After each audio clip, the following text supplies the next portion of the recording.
저는 현재 경인교육대학교 2학년에 재학 중인 이채헌입니다. 강의력이 많이 미숙하겠지만 그래도 잘 들어주셨으면 좋겠습니다.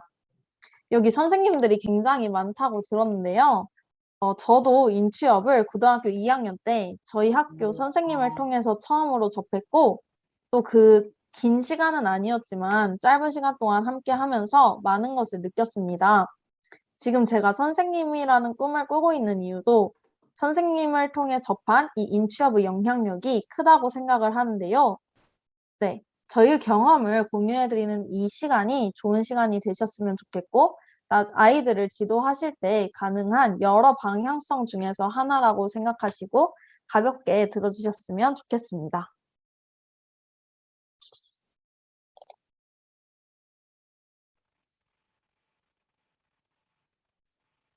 네, 그러면 본격적으로 이야기를 시작해 보도록 하겠습니다. 저는 인간성 회복운동 추진협의회 세상을 향한 작은 도약이라는 주제로 강의를 하려고 합니다. 네. 이는 앞으로 인추협이라고 줄여서 말씀드릴게요. 제가 부제를 어떻게 정할까 고민을 해보았는데 세상을 향한 작은 도약이 제가 느꼈던 감정과 생각을 가장 잘 대변해 주는 것 같았습니다. 인취업 활동을 통해 저는 세상에 대한 관심을 확장할 수 있었고 세상으로 나아가는 걸음, 그 시작점에 설 수 있었습니다. 그런 소중한 공동체인 인취업에서 보냈던 저희 고등학생 기간, 그리고 그 영향으로 지금의 저는 어떻게 살아가고 있으며 미래의 저는 어떻게 살 것인지 저 이채헌이라는 사람에 대한 이야기를 지금부터 들려드리고자 합니다. 자는 다음과 같습니다. 저는 원래 꿈이 없었습니다. 없었다기보다는 제 꿈에 대한 확신 없이 그저 막연한 꿈을 가지고 있었습니다. 그 상태로 고등학교에 들어갔는데 동아리를 정하라고 하는 것입니다. 꿈이 없으니까 문과적 성향이나 이과적 성향으로 딱 나뉘지 않는 동아리인 의사 동아리를 들어가야겠다라고 다짐을 했습니다. 처음에는 이렇게 가볍게 시작한 동아리 활동이 지금의 저를 만들어 주었습니다. 2학년 때 동사 동아리 부장을 하며 2학년 말부터 인추협이라는 곳을 알게 되어 MOU를 맺어 활동하기 시작했는데요. 그렇게 맺어진 인연이 지금까지 이렇게 닿고 있네요. 다시 앞으로 돌아가 2학년 때의 봉사동아리 활동에 대한 이야기를 잠깐 하고 넘어가겠습니다. 2학년 때 동아리 담당 선생님 덕분에 태어나서 처음으로 이런 의미 있고 소중한 경험을 할 기회를 얻었습니다.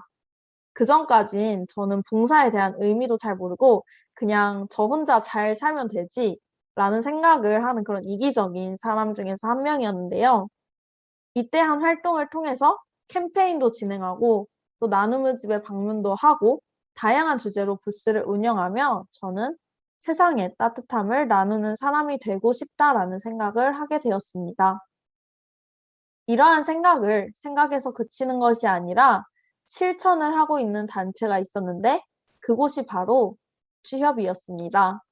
저는 인취업에서 숟가락만 얹었을 뿐인데도 정말 저희 가치관이나 생각의 깊이가 달라질 수 있었고 하기 힘든 소중한 경험을 많이 할 수 있었습니다. 그렇다면 다음으로는 도대체 제가 인취업에서 어떤 활동을 한 것인지 인취업에서의 삶에 대해 이야기를 해드리겠습니다. 저는 참고로 다양한 경험을 하는 것을 좋아하고 고등학생 때 공부를 하며 받은 스트레스를 이러한 활동으로 풀었기 때문에 고등학교 3학년이었을 때에도 인취업과 함께 다양한 경험을 했습니다. 지금부터 소개해드릴 활동은 전부 제가 고3 때 했던 것들인데요. 제가 고등학교 3학년이었던 2019년은 바로 1919년에 있었던 3.1운동의 100주년이 되던 해였습니다. 그래서 인취업에서도 이와 관련된 활동을 진행했는데요. 먼저 동아리 부원들과 영화 한 권을 관람했습니다. 한 권은 3.1운동 후 서대문 감옥에서 있었던 유관순과 다른 여성분들의 이야기를 담은 영화였습니다. 영화 관람 후 영화관에서 바로 3.1운동을 해주신 독립유공자 분들께 드리는 영상편지를 다 같이 찍었습니다. 이 사진도 제가 찍은 영상 편지를 캡처한 것인데요. 고3이라 그런지 지금보다 훨씬 포동포동하네요.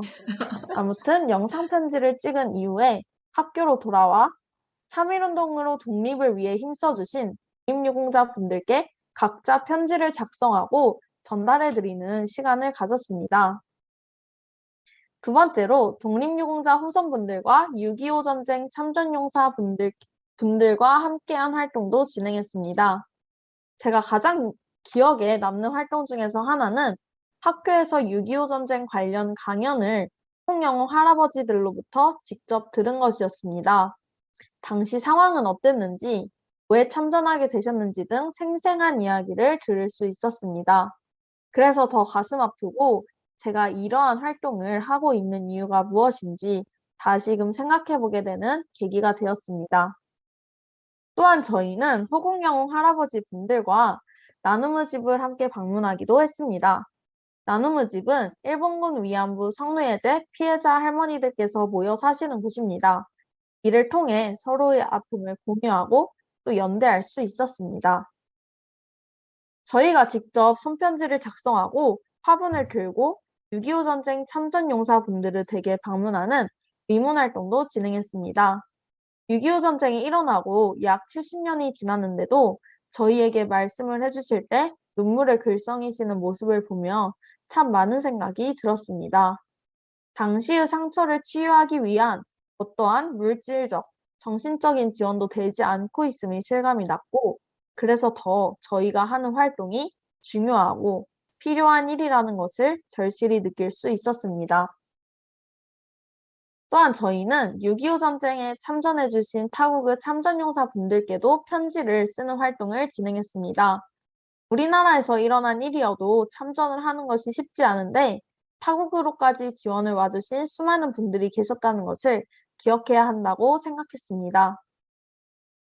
저희는 또 소소히 기부금도 모으고 또 교회 대회 같은 데에 나가서 받은 상금을 모아서 독립유공자 후손분들과 6.25 전쟁 참전용사 할아버지들께 쌀을 전달하는 활동을 진행했습니다. 이 두 사진은 서로 다른 날인데요. 쌀을 전달해드린 것에 대한 뿌듯함이 듦과 동시에 그 누구보다도 잘 살고 계셨어야 하는 우리나라의 영웅분들이신데 라는 생각도 들면서 씁쓸함도 컸던 것 같습니다. 그 외에도 인취업 사무실에서 함께 이야기도 나누고 음식도 같이 먹으며 서로 이어지는 연대의 시간도 가졌습니다. 세 번째로 안전한 나라 만들기의 일환으로 대통령 및 장관님께 편지도 써보았습니다.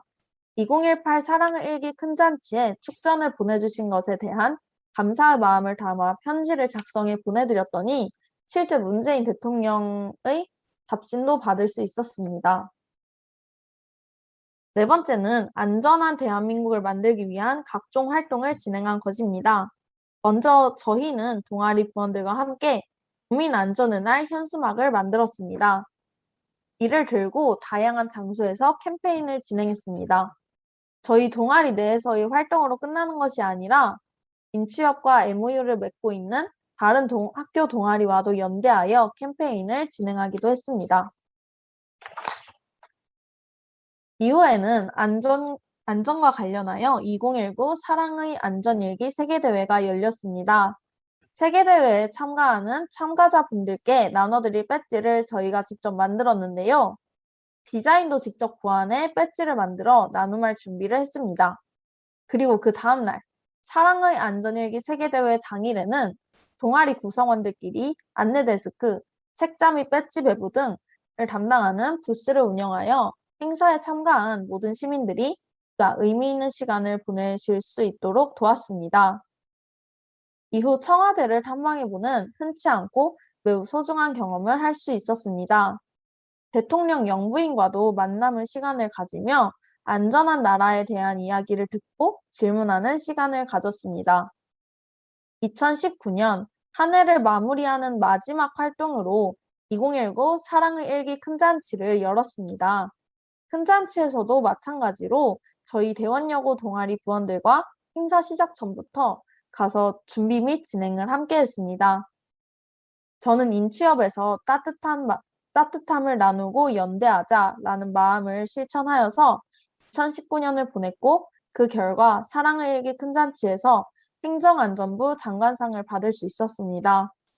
저 혼자였더라면 절대 이렇게 적극적으로 활동하지 못했을 것이고 뜻한 바, 원하는 바를 또 실천에 옮기기도 힘들었을 것입니다. 혼자였으면 해내지 못했을 것들, 동아리 부원들과 인취업과 함께였기에 더욱 행복하고 더욱 소중했던 1년이었습니다. 제가 지금까지 말씀드린 이 모든 활동의 기저에는 바로 일기가 있었다고 생각을 합니다. 이 사진은 제가 고등학교 3학년 때까지 썼던 일기를 모아서 찍은 것입니다. 초등학생 때까지는 필수적으로 일기를 써야 되는 것이 정말 싫었습니다. 왜 매일매일 특별한 일도 없는데 반복되는 삶을 적으라고 하시는 것인지 그냥 힘들 뿐이었습니다. 하지만 이제 와서 생각해보니 일기는 현재를 기록하며 내가 현재 어떤 경험을 하고 어느 위치에 와 있는지를 잘 알려주는 지표가 되어 있었습니다. 또한 과거를 되돌아보고 미래의 나를 그리며 앞으로 나아갈 수 있도록 하는 매개체가 되었습니다. 나 혼자 쓰는 기록이지만 그 속에는 다양한 사람들의 이야기가 함께 담겨 있어 영원히 기억되고 또 영원히 지속될 우리들의 앨범과 같다는 생각이 들었습니다. 이러한 일기쓰기를 통해 저는 현재의 지점을 정확히 알 수 있었고 앞으로 나아가야 할 방향에 대한 방향성을 잡고 취업 활동을 계획하고 진행할 수 있었던 것 같습니다. 지금까지 인취업 활동을 살펴보았는데요. 인취업 활동을 하며 꿈이 없던 제게 꿈이 생길 수 있었습니다. 저는 다양한 경험을 하고 싶다라는 꿈이 생겼고 사회의 부조리함을 느끼고 이를 개선하기 위해 실천하는 과정에서 사회 정의를 실현하고 싶다는 꿈이 생겼습니다. 그래서 고등학교 3학년 때까지도 초등교사와 법조인 중에서 굉장히 진로 선택에 대한 많은 갈등이 있었던 것이 기억이 나네요. 그리고 저는 연대의 기쁨을 느꼈습니다. 그랬기에 저희의 꿈도 연대를 할 수 있는 방향으로 잡고 싶었습니다. 동아리 활동이 제게 그랬던 것처럼 저 또한 타인에게 긍정적인 영향력을 미치고 싶다는 욕망을 싹 틔우게 되었습니다. 그렇게 해서 찾게 된 꿈이 바로 초등교사라는 꿈이었습니다. 그래서 저는 경인교대에 들어와서 초등교사가 되기 위한 길을 밟아나가고 있는데요. 졸업, 그리고 그 이후에 저는 대학생으로서, 청년으로서 어떠한 나날을 보내고 있는지, 인취업으로부터 어떤 영향을 받게 되었는지에 대해 마지막으로 소개를 해드리려고 합니다. 먼저 인취업에서 진행했던 활동의 연장선으로 사랑의 안전일기 쓰기 릴레이 캠페인의 시작점에 서 있었습니다. 이 캠페인이 일파만파 퍼지면서 어린이부터 어르신까지 캠페인을 진행해 주시는 모습을 보고 많이 뿌듯했던 기억이 나네요. 또한 이것은 얼마 전에 있었던 6월 5일에 있었던 일입니다. 6월 호국의 달을 맞아 졸업한 지 1년 반 만에 인취업 사무실을 찾았습니다. 호국 영웅이신 최천환 할아버지께 직접 작성한 편지와 접은 카네이션을 전달해 드렸습니다. 제가 작성한 편지를 제가 직접 또 읽어드리며 처음에는 부끄러웠지만 또 제가 평소에 전해드리고 싶었던 말씀을 이렇게 전달할 수 있다는 것에 감사함을 느끼며 읽어 내려갔던 것 같습니다. 또한 저는 현재 시민단체 청년광장에 가입하여 인취업에서 꿈꾸었던 세상을 다시 한번 꿈꾸고 있습니다. 새로운 공간에서 새로운 사람들과 또 새로운 변화를 고민하고 실천하며 지금도 조금씩 앞으로 나아가고 있습니다. 이렇게 장애인 인권보호 활동, 세월호 참사 진상규명 활동, 성소수자 인권 활동, 노동자의 권리 보장 활동 등 다양한 활동을 진행하고 있는데요. 사회에 더 가까이 다가간 만큼 사회의 모순이나 문제들이 더 잘 보이고 더 와닿는 것 같습니다. 저는 다양한 실천 활동을 하면서 물론 실천도 중요하지만 그에 선행되어야 할 것이 해당 사안에 대한 정확한 지식이라는 것을 알게 되었습니다. 따라서 현재 우리나라가 어떤 위치에 있으며 내가 평소 관심을 가지지 못했던 곳에서 사람들이 어떻게 살아가고 있는지 알기 위해 이러한 책들을 읽기 시작했습니다. 책을 읽는 것에서 그치는 것이 아니라 현직 교사 선생님들, 그리고 나와 같은 이를 공유하고자 하는 대학생 동기들과 함께 책 내용을 토대로 토론을 하고 있습니다. 일기도 꾸준히 쓰려고 노력하고 있습니다. 지금 시험 기간이라서 잠깐 멈추긴 했는데요. 여기 사진에 있는 것처럼 매일 있었던 일들을 일기로 쓰기도 하고 책을 읽고 난 뒤에 독후감도 블로그에 정리를 하고 있습니다. 제가 만약 고등학생 때 인취업을 접하지 못했더라면 그저 과제를 열심히 하고 학점을 그럭저럭 챙기는 그런 평범한 대학생으로서의 삶을 살아가고 있을 수도 있습니다. 아마 그랬을 것입니다. 하지만 고등학생 때 실질적인 활동들을 많이 경험하면서 사회에 참여하는 것의 중요성을 몸소 느낄 수 있었습니다. 세상에 따뜻함을 나누는 사람이 되자. 고등학생 때 했었던 이 다짐을 이어나가 현직 선생님이 되어서도 아이들과 이 뜻을 나누려고 합니다. 이를 통해 사회는 하나, 둘, 변화하고 우리가 꿈꾸던 사회로 나아갈 수 있을 것이라고 믿고 오늘도 저는 한 걸음 앞으로 나아가려고 합니다. 강의를 들어주셔서 감사합니다.